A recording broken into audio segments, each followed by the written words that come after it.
Mga master, okay lang bang? Huwag niyong skip ang mga ad sa aking mga video kung okay lang mga master. Salamat sa solid na suporta po. Yon, what's up mga masters? Nandito na naman tayo sa panibagong araw, panibagong kabanata na naman ang pagsasama-samahan natin ngayon guys.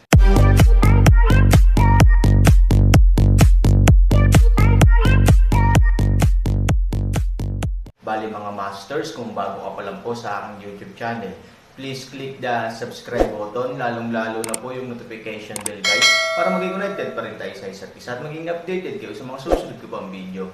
Bali mga masters, bago natin umpisahan ng kwento ay mag-shoutout po muna tayo para sa mga solid nating tagapakinig. Shoutout kay Kram Suzy at shoutout kay Norlisa Sugay. Yun na nga mga masters, no? Bali hindi na ito patagalin. In 3, 2, 1, let's go! Pagkahulog na ng mga salita ay agad na inilabas ng ilang subordinate sa paligid ni Hyjin ang mga kahon sa kanilang mga kamay. Ang kahon ay hindi malaki, at ang pangkalahatang kulay ay pula, at lahat ay may pareho sa kanilang mga kamay. Direkta nilang binuksan ang kahon, at ang nanatili sa kahon ay isang maliit na bola na kasing laki ng maliit na daliri. Ang buong katawan ay nagninangas na pula, ngunit may mahinang enerhiya sa paligid ng buong katawan para sa proteksyon. Ilang subordinate ang direktang nagtaas ng kanilang mga kamay, nakabuka ang kanilang mga bibig, at pinasok ang mga bola sa kanilang mga bibig. Pagpasok ng meatball sa kanyang bibig, higit sa 1 dosina ng kanyang mga nasasakupan ang bumungad sa kanilang mga bibig, at tila wala silang nararamdamang discomfort. Ngunit sa sumunod na segundo, isang matinding sakit ang nagmula sa kanyang tiyan. Bago pa man sila magkaroon ng reaksyon sa sakit ay nag-uumpisa na ang mga katawan nila sa pagkabaliw dahil sa sakit, hindi nila makontrol ang kanilang mga katawan sa lahat, at twitched crazily sa nasusunog singsing sa lugar. Gusto nilang isiga ng malakas ang sarili nilang sakit, ngunit nang ibukan nila ang kanilang mga bibig, walang katapusang bula ang bumubulusok sa kanilang mga bibig. Nang makitang ganito ang kanyang mga nasasakupan, hindi napigilan ni Huya ang kabahan saglit, at umagos ang malamig na pawis sa kanyang noo. Ngumiti si Hyjin sabay lingon kay Huya, "Ano? Natatakot ang ating marangal na kapitan. Sa totoo lang, walang dapat ikatakot, hindi naman lason ang mga bola-bola na yan." Natigilan si Huya, at hindi niya napigil ang menas, mukhang lason ang bagay na iyon, talagang kinuha siyang tanga, hindi niya ba alam? Alam mo, kung hindi dahil sa lason, paano na ang kanyang mga nasasakupan ay nasa ganoong sakit? Hindi talaga lason yan, pag ayaw mong maniwala, titikim kita. Sabi ni Hyjin. Ipinilig ni Huya ang kanyang ulo na parang kalansing, at hindi namamalayan na isinara ng mahigpit ang kanyang panga at bibig. Umiling si Hyjin, "Huwag kang masyadong kabahan, huwag kang mag-alala, kung gusto mong kumain, ibibigay ko sayo." Pagkasabi niyon, tumingin si Hyjin sa 12 or so scouts na nakasabit na sa liauhuan pero hindi kumikibo. Na may mapang asar ng ngiti, tahimik na naghintay si Hyjin. Makalipas ang mga ilang minuto, nakita ang dating kapatid na nakasabit sa singsing na nanginginig at tuluyang nawalan ng malay dahil sa sakit, hindi na nakayanan ni Huya sa mga oras na ito. "Hyjin, enough of you are fucking enough, do you want to live in pain? Patayin mo sila, mga munting sundalo lang sila. Anong silbi ng pagpapahirap sa kanila? Kung may paraan ka, dumiretso ka sa akin." Bumangon si Hyjin, tinapik ang alikabok sa katawan, at ilang hakbang na naglakad palapit kay Huya. Nang makita ang galit at supladong itsura ni Huya ay lalo pang napangiti si Hyjin. "Hyjin, kung Diyos ang tao ka, pagbigyan mo ako, huwag kang magpakaipokrito dito, asar ako." Napatigilid si Hyjin, nilampasan ang dure ni Huya, at sinabi sa malamig na boses, "Okay, dahil sabik kang mag-enjoy, kung gayon matutulungan kita." Nagnganga ang ngipin ni Huya at handa nang mamatay, "Kung may pakulo ka, gamitin mo lang, huwag mong sabihing minamaliit kita, kung gusto mo akong pahirapan sa kakayahan mo, mas mabuting bigyan mo ako ng lakas, kung hindi, Alam ni Hyjin na si Huya, bilang kapitan, ay tiyak na iba sa mga ordinaryong tao, kung siya noon, kahit na nakatali siya para pahirapan siya ng ganito ngayon, natatakot akong mag-effort. Parang langgam na hinahampas ng bato ang kuneho, kung gusto mong patayin ang kalaban, malamang maubos ka.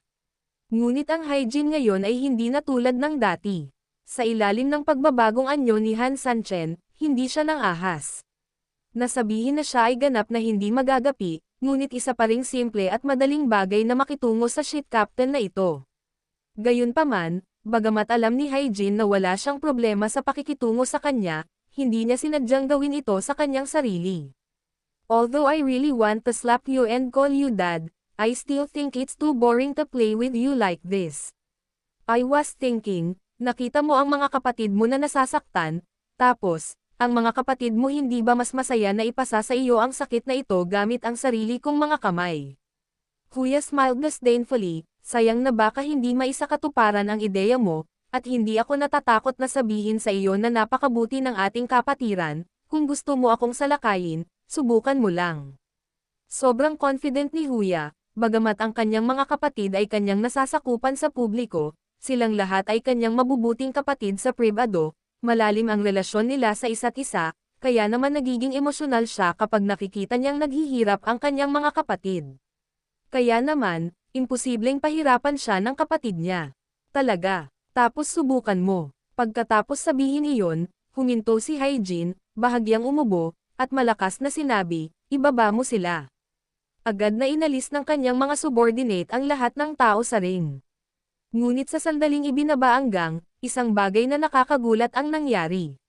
Wow! Yung mga subordinate na ibinaba pero nakadapa pa rin sa lupa na parang mga patay na aso ay biglang nanambalik ng lakas sa hindi malamang dahilan, at pagkarinig sa sinabi ni Hyjin, sabay-sabay talaga silang tumayo, pataas. Maya-maya may inilabas si Hyjin na box sa katawan niya. Kumpara sa ibang tao dati, halatang mas malaking bilog ang box sa kamay ni Hyjin. In terms of color, halatang mas gorgeous din. Habang binubuksan ni Hyjin ang box, bumungad ulit sa harap ni Huya ang pamilyar na pulang bola. Ngunit tulad ng kahon, ang bowlang ito ay tila higit pa sa isang bilog na masyadong malaki. Ano ba ang ginagawa niyong lahat ng walang laman? Bakit hindi mo bilasan at ipakin itong bola sa bibig ng kapitan mo? Ngini siya ni Hyjin. Ang utos ay dapat gawin, at ang malamang na hindi naisip ni Huya sa kanyang panaginip ay isang eksenang nagpatulala sa kanya ang nangyari. Higit sa isang dosenang nasasakupan ang aktwal na lumakad ng sabay-sabay, at pagkatapos, isang grupo ng mga tao ang pumunta sa kani-kanilang paraan, ang iba ay direktang pinindot ang mga ngipin ng tigre, ang ilan ay direktang kinurot ang kanyang bibig, at ang ilan ay uminom ng mga table toss mula kay Hyjin. Saglit na natigilan si Huya, ang mga kapatid na si Fang Fo sa kanyang harapan ay hindi niya sariling mga kapatid, kundi mga kampan ng kalaban. Ano ito? Magkapatid na magkasama araw at gabi na alam kung gaano katagal, hindi inaasahang naging kakaiba sa isang kisap mata. Sabay tingin ulit sa mga mata nila, parang may naintindihan si Huya. Taksil, anong ginawa mo sa kanila? Galit na sigaw ni Huya. Ngumiti ng mahina si Hyjin, hindi kagaya ng nakita mo kumain ka na lang ng meatballs, captain ka kaya mas malaki ang meatballs mo at malalaman mo pag kinain mo. Pagkaraang bumagsak ang mga salita, ilang tao ang direktang pilit na ipinapasok ang mga bola sa kanyang bibig. At that moment, parang nakalunok ng tae si Huya. Ang mga bola ay pumasok sa bibig, ngunit walang kakulangan sa ginhawa gaya ng inaakala, at mayroon pang ibang mainit na pakiramdam. Ngunit nang maisip niyang ayos lang, biglang bumangon ang matinding sakit mula sa kanyang tiyan at dumampi sa kanyang buong katawan. Hindi mapigil ang ibinuka ni Huya ang kanyang bibig at napasigaw sa sakit. Halos kapareho ng dati niyang mga kasama, hindi nagtagal ay nanginginig ang kanyang katawan sa sobrang sakit, nawala sa kanyang kontrol. Sa oras na ito, wala siyang iniisip sa ibang mga bagay, dahil ang kanyang isip ay ganap na sinasakop ng sakit. Boom! Nakasabit man ito ng bakal na singsing ay diretsyong bumagsak ang kanyang katawan sa kawit na tuluyang binaliwala ang sakit na dulot ng singsing sa kanilang likuran. Kung tutuusin, bagamat masakit talaga ang sakit na iyon na nakakadurog ng puso, wala naman iyon kumpara sa sakit ngayon. Tumigil ka, mahinang sabi ni Hyjin, ang nakakapagtaka ay si Huya na halos mapalunok ng sakit kanina ay hindi na makaramdam ng kahit anong sakit sa mga oras na ito. Sila'y parang mga hayop na mandaragit, halika't umalis ka agad. Bahagya pang ainal-alayan ni Huya ang ulo niya, nakatingin kay Hyjin. Paano na? Tanong ni Hyjin. Ang sakit talaga ng sakit na halos magwala ang mga tao, pero hindi sinasadya ni Huya na umamin ng pagkatalo, pinilit niyang kagatin ang bala at sinabing, hindi masama, kung may lakas ka ng loob, ituloy mo. Malamig na nguya si Hyjin, bakit ka nagkukunwaring matigas ang ulo sa harap ko? Hindi ako natatakot na sabihin sa'yo na ang sakit na ito ay simula pa lang, at darating pa ang mas matinding sakit, and, to put it bluntly, kahit hindi lumala ang sakit, okay lang kung katulad pa rin ng dati, makakasama ka talaga ng kalahating buwan at kalahating araw, masasaktan ka talaga. Damn, kahit ayaw niyang aminin, kung gusto ni Huya na ipagpatuloy ang naunang sakit, mas gugustuhin niya pang mamatay. At kung may deadline na may dagdag dito, mas gugustuhin ni Huya na mamatay at hindi na mabuhay muli. Pero wala dito, pero may iba, alam mo ba ang ibig kong sabihin ng malamig na sabi ng mga kasama niya sa akin? Huya, Hyjin glanced at him disdainfully, actually, pumayag ka man o hindi ay hindi naman importante sa amin, just like you can see, your loyal team members are obediently ordered by US. Kumain ka ng bola, pareho lang talaga. Ito bola, parang may na-realize si Huya, puno ng kilabot ang mukha.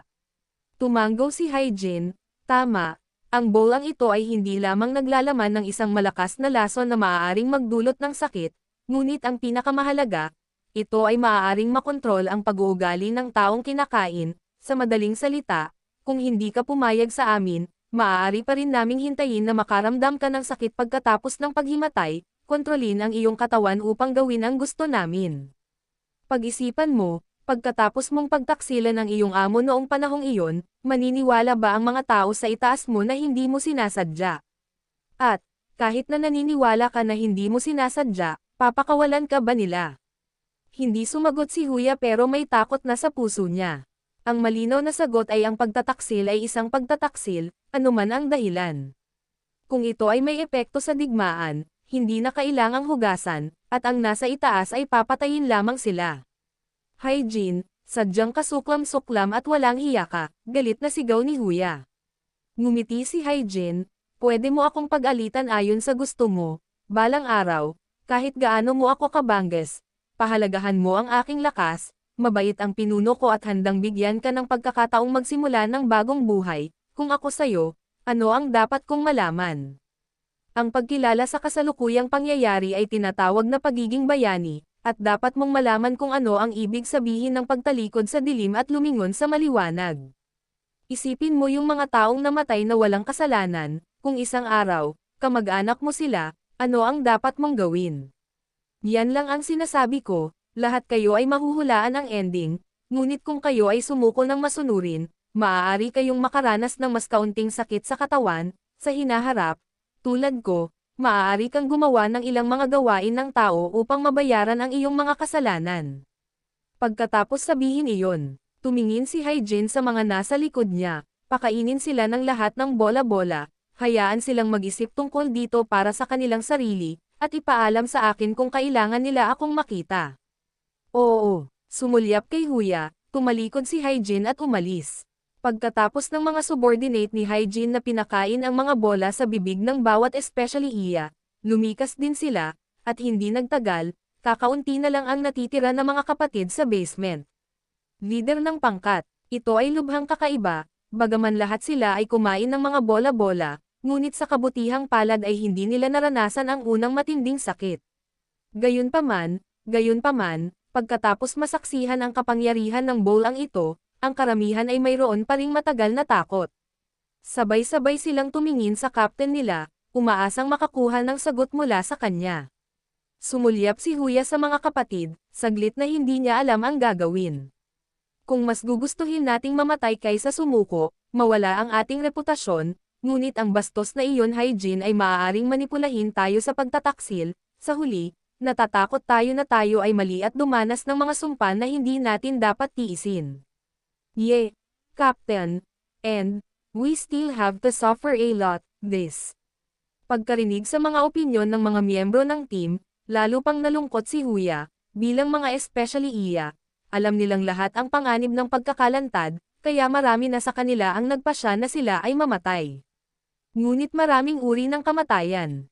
Maaari silang mamatay para sa integridad, magagawa nila ito para sa mga lihim, at magagawa nila ito para sa katapatan. Pero ang daya talaga ni Hyjin ang nagpakamatay sa kanila ng hindi makatarungan. Opinion mo, Kuya murmured.